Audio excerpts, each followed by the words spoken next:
Hi, good evening. Thanks again for joining us at the S.H.E Gallery Show, where we are currently talking about the phenomenon of street art and graffiti as it relates to varying aspects in society and as a collective movement. My name is Trickster. I'm your host for this season. We have a couple more sessions coming up, or rather we have one more session after today's session. Again, S.H.E Gallery has been instrumental in Chicago producing quality content and that affect us in all our communities around the Chicago area, and we look forward to continuance of these great activities and other collaborative events. You can contact S.H.E Gallery online. Here, I'll pull up some information for you in case you have any other questions or concerns, or if you'd like to inquire about any of our content or our topics of discussion. Here's that information for you. Sharing is energygallery.net. We're online. We have episodes available if you want to tune in to those.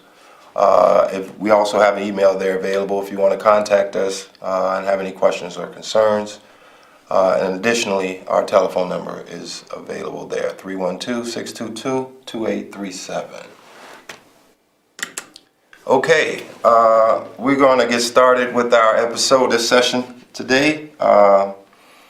We're going to review what we covered in the last session, which was dealing with science and technology as it relates to graffiti and graffiti street art forms.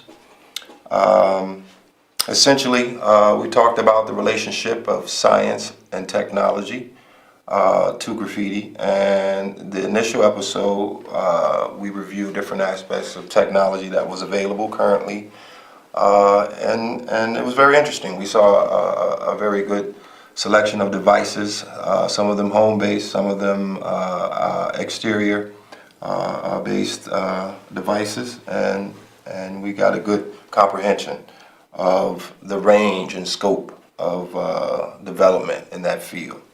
So in the science, we talked about different aspects of the relationship of the art form using symmetry. And in a moment, we're going to look at some media and give a relationship to graffiti forms as they relate to the pictorial image, as that is a big thing that we encounter in the movement, its legitimacy as an art form, and its focal topic, the written image, or the textual form. Okay, our episode initially, though, is about symbols and symbiology and different aspects of symbolic interpretation as it relates to art forms, and more specifically graffiti art forms, because a big component of that, as we take a look at a few pictures here, let's take a look at a few pictures here. A big component of some of the emerging styles of graffiti and graffiti art forms that are available or that are being demonstrated around the world depict varying different aspects and developments in the range of style and style elements, which are big components of that. And our focus tonight being on these different aspects as they relate to the initial structure itself, the alphabetic form, and its relation to its development worldwide in a historical sense. Our show is based, we look at from a cultural perspective, we look from a practitioner perspective, and we also look from a academic perspective, which has been also a topic or main episodic reference. Its academic capacity, as applied to youth audience. Okay, so we're going to tune back in for a moment. You can give us a call. We are live on CAN TV. Our telephone number is 312-738-1060. I'm Trickster, your host. For any of you just joining us, we're talking about graffiti and street art as it relates to the collective culture and its relation to the basic concept of symbols. Okay, we're going to look at some media here shortly. let's go back. And the first thing, since our topic is about symbols and symbolic meaning. So symbolic, its basic definition meaning serving as a symbol. Initially our first episode was about the phenomenon, and if you recall, we discussed the phenomenon itself, how it was spontaneous, it was omnipresent, it was simultaneously, it occurred simultaneously rather, and it's a phenomenon in itself. And when we look at a phenomenon, we look at language and other aspects of language in a symbolic sense and their origin, as that is our academic element that we're tying into, is its relation on a mainstream scale to other writing systems. All right, so here, let's look at a video. The first aspect we talked about on the previous episode was its relationship to symmetry, and most things that we look at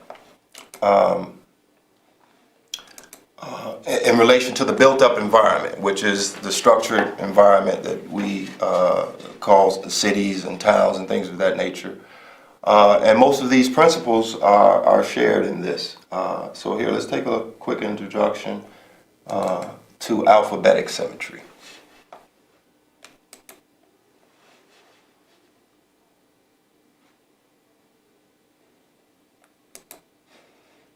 Symmetry. Symmetry is a topic that comes up in math, and it also comes up quite a bit in everyday life, especially in topics of art and design.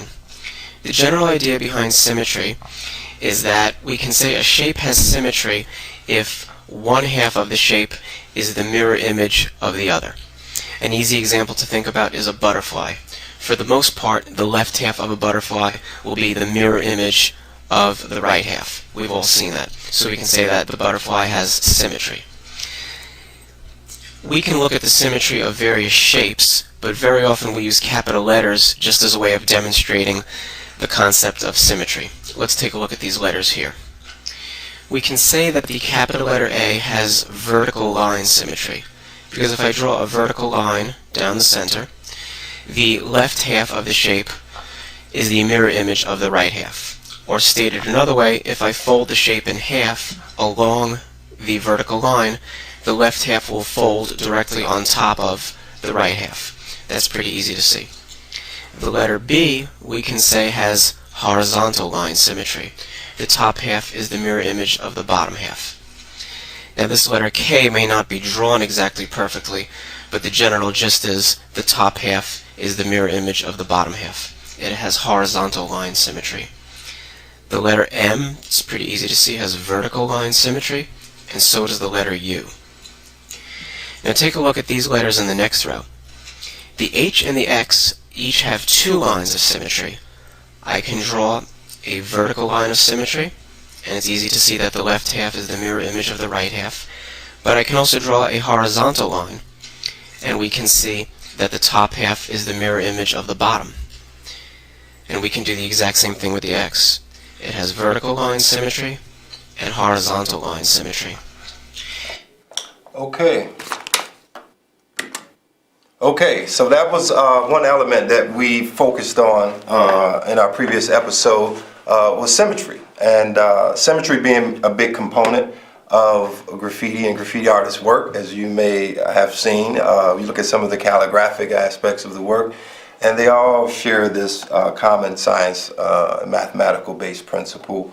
And then there's the principle of asymmetry, where things are not necessarily perfectly aligned, but they do have certain equalities that endear the form. Okay, so now we looked at this to give reference to the individual character. Let's take a look again. We're giving reference to the individual character because, again, our theme being writing as a technology. And then we're talking about the concept of design and structure of letter forms. So when we look at this and we say that letter forms, graffiti, can recapitulate the creative endeavor, the concept and the tenets or the structure of the creative endeavor itself, gets recapitulated in the restructuring and comprehension of this type of restructuring to graffiti-based forms and stuff. So when we look at symmetry, here let's look at some other art, some actual finished works, and then we'll go on and review its relationship to other symbols. All right, we have some works here. Let's look at a few different ones here. And what we want to give reference to is dimensionality, the use of line and shape to create form. So you see, most of these compositions have a centralizing element. They have, balance and different types of flow, and they use different coloring patterns and rendering techniques to deliver a specified effect.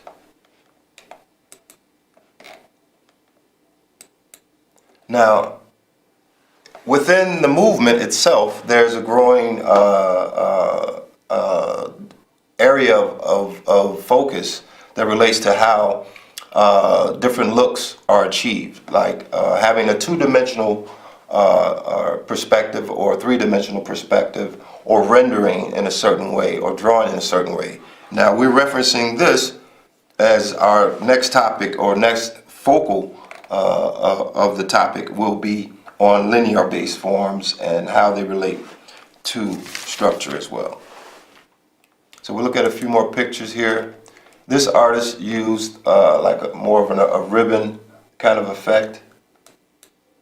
Like this artist used a mix of geometric forms and lines and planes to produce his work. And there's a lot of different ways to approach different styles. This artist used a hieroglyphic kind of abjad kind of principle, because it is using shapes and characters and morphing characters with letters to create his artwork. So it's endeared to the hieroglyphic form per se. Okay, we'll look at a couple more. This is a rendering here. Now, the difference between rendering and outlining is in itself as titled, rendering. It's rendering per se, where color defines the form and shape.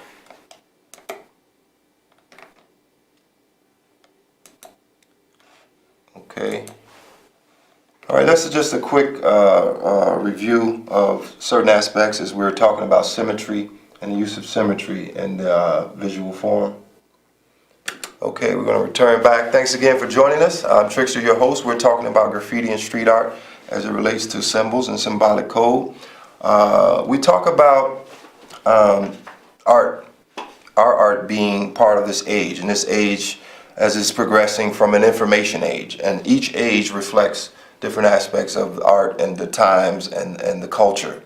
So as we became more highly advanced in technology, the art form reflects information age. We talk about programming and codification, which is a big part of graffiti-based forms, legibility and things of that nature. As we all know, the first digital assistant device, the Palm Pilot, which was the precursor to all of the other types of devices of similar origin, PDAs and things of that nature, their initial system was known as graffiti. Their initial language that they utilized for drawing and writing was called graffiti as well. And that was coincided with the development of graffiti-based forms as well. Let's take a look here. Like, I'm sure you've all seen these types of things, and if you look at them, they do resemble a lot of aspects of graffiti. In information-based form, it deals with decipherment, having to read and interpret the written form, which is a big part of that that we do with graffiti-based forms. Okay, give us a call in. We'd like to get some input, get some dialogue, or get some discussion on some of these key points that we're mentioning across the gambit here. Our telephone number is 312-738-1060. Okay, so now we're going to venture off and go into look at some of the developing aspects of our symbol system. And one of those, as we reviewed before, was called the abjads, and we talked about how those forms became a big part of what we do with the alphabet. So we're going to look at a video really quick.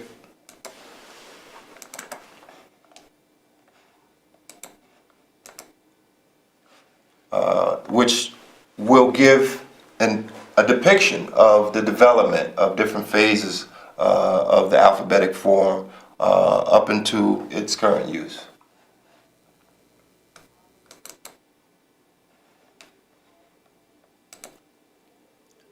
Okay, all right, now we're looking at some of the earlier forms of symbols that were preceded our formal alphabet.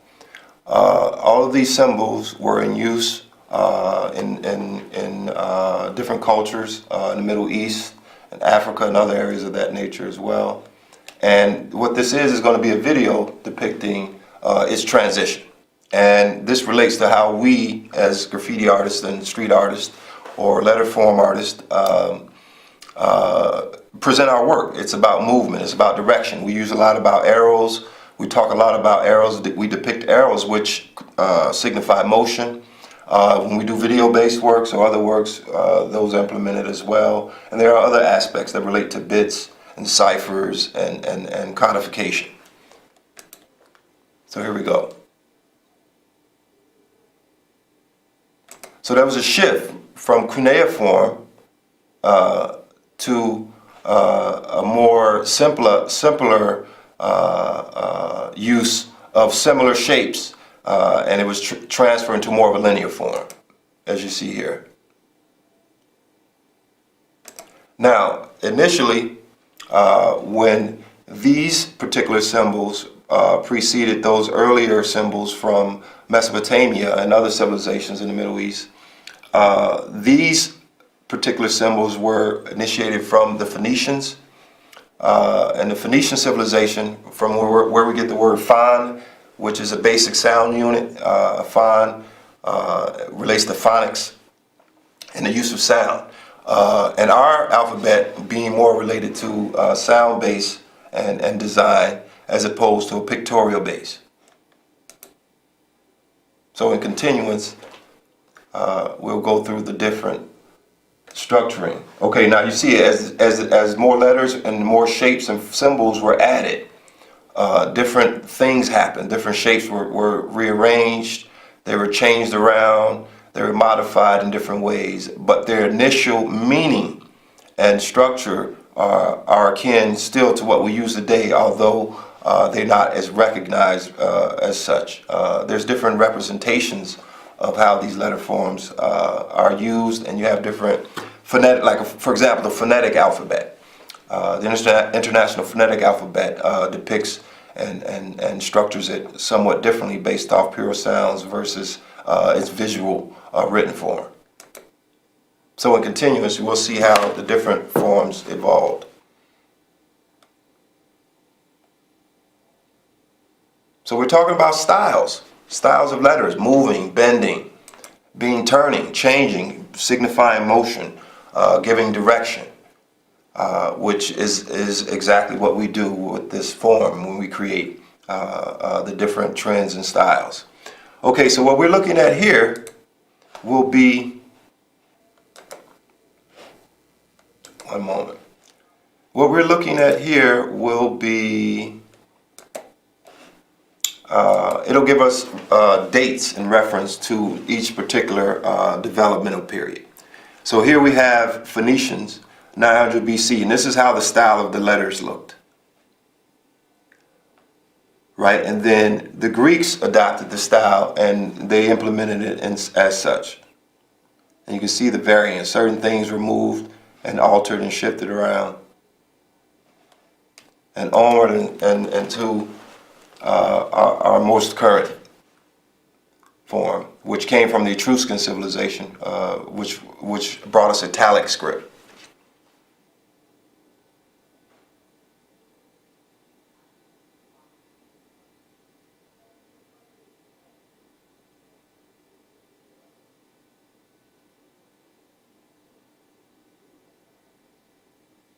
down to Latin, the 1st century BC, which is the alphabet that we utilize.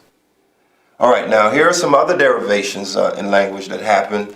Other cultures took the Jewish culture, Irish culture, Scottish culture. There were derivations of the form in varying ways.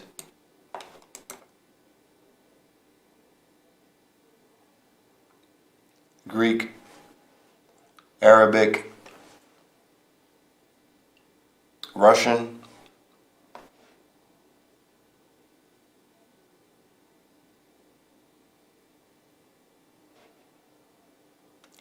okay. All right, so symbols. We're talking about symbols in street art and how the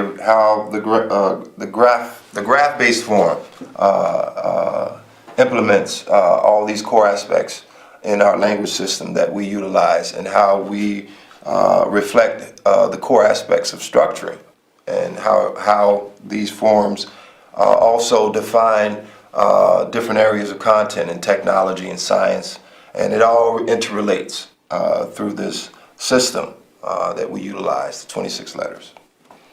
All right.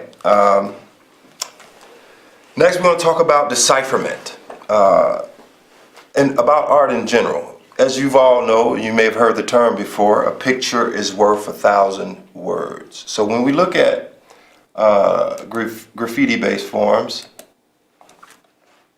okay, we look at different art forms around the world and different art styles. Street artists, all of them have a unique offering, and the big component of art is how do you interpret it? How do you receive art? How do you interpret it? How do you experience it? Do you experience it purely aesthetically, or do you converse about it? Do you have formal degrees of thought about it? And that is one aspect that I think is essential in defining what it is, what we do, since our aspect is about the phenomenon of graffiti and its origins. Okay, let's review a couple of articles. I'm sure as we're talking about symbols, a lot of you may be able to relate to this next element. If anybody from high school or grammar school may have came across this item, it's recognized around the world. Let me pull that up for you now. Okay. Here we go. Take a look at this.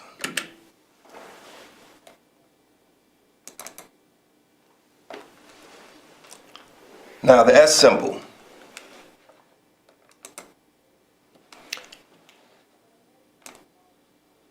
Okay, I'm sure some of our viewers or listeners may have seen this symbol, or maybe even drew or interacted with this someone who represented it. As a youth coming up, I recall seeing this initially probably around the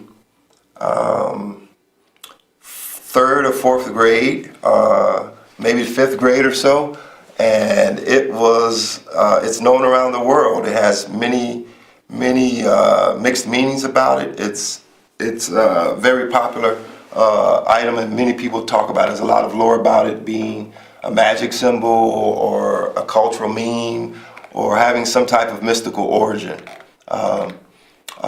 And anyone who's familiar with it, please give us a call and give us some insight on what you think about this symbol as we're talking about symbols. It's one of the first symbols that I encountered as a youth, and I started doing decorating clothes and drawing, and it was a regular trend to see.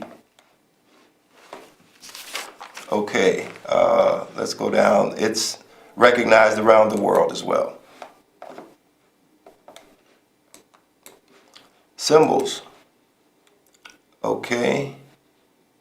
Now when we talk about shapes and symbols, we look at the alphabet. We're talking about the alphabet, and we look at what's called the ball and stick alphabet. The ball and stick alphabet which is our alphabet, as it relates to graffiti forms, relates to chemical-based elements in this as well, as it is chemical-based as we looked at molecular typography in our most recent discussion. And we talked about the ball and stick alphabet. The ball and stick alphabet being a core component of how letter forms get constructed, and the ball and stick method of creating characters is very well known too as well. So when we talk about the ball and stick alphabet, that is the core symbol that we would like to emphasize. So here, I'm going to take a moment to do a demonstration really quick. I'm going to do a demonstration really quick for you and give you a little bit more idea of what we mean when we say the ball and stick alphabet. Okay, ball and stick alphabet. When you think about alphabetic structures, we talk about ball and stick. So when you go ball, stick, right? Ball, stick, half, ball, stick. So it is the ball and stick alphabet, as we learn in grammar school. And the ball and stick relating to chemistry, 0, 1, technology, etc. So that is a big component of symbols and symbiology. Now, when we look at symbols in general, we interpret them in different ways, and universally, the alphabetic system, as I said, it is a universal system, and it deals with divine structure, which is what we're talking about, its relationship. Our next session, we'll be talking about the future of graffiti and the urban form. As we know, most genres of art tend to have a recession or a receding period, and then certain genres die off, or they become underground, or they become slowly under-practiced. We as graffiti artists and street artists, we have the most dynamic art form available and currently pervading our culture, our collective culture, and we want to see it flourish. And I look forward to being a part of that and sharing and sharing any references or knowledge that I have that relates to furthering that goal. I'm Trickster, your host. This is the S.H.E Gallery. You can visit us online. I'll put this information on there if you have any other further questions or concerns for us.